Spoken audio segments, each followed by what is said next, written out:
la Scoop Travel ha promosso una straordinaria iniziativa che negli anni è diventata per tutti gli amanti di questo tipo di turismo un appuntamento fisso a cui non si può mancare, ed è la crociera della musica napoletana. Tutti i giorni a bordo della Magnifica si alternano una serie infinita di momenti dedicati alla canzone partenopea.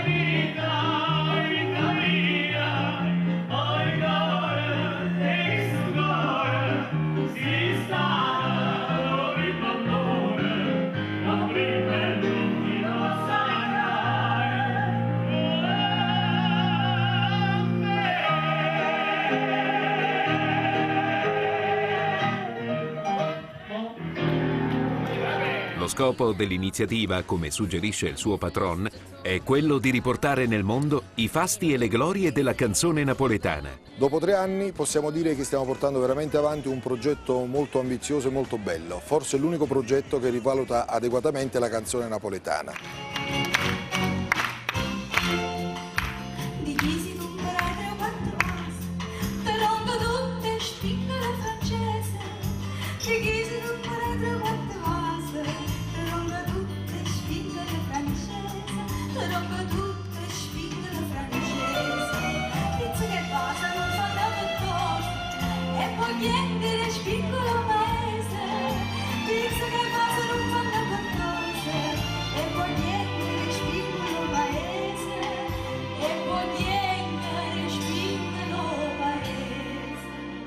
Anche quest'anno ritorna la crociera della musica napoletana, giunta alla sua 4ª edizione, in programma dal 10 al 17 ottobre a bordo di MSC Splendida. Un cast artistico di assoluto livello terrà compagnia agli ospiti mentre si naviga nelle acque del Mediterraneo occidentale, con tappe a Palermo, Palma di Maiorca, Barcellona, Marsiglia e Genova. Gli echi musicali antichi e contemporanei della canzone napoletana riviveranno grazie ad uno straordinario interprete come Peppe Barra, appassionato ambasciatore della napoletanità nel mondo, e alle preziose voci di Francesca Marini e di Pietro Quirino con il quartetto Calace.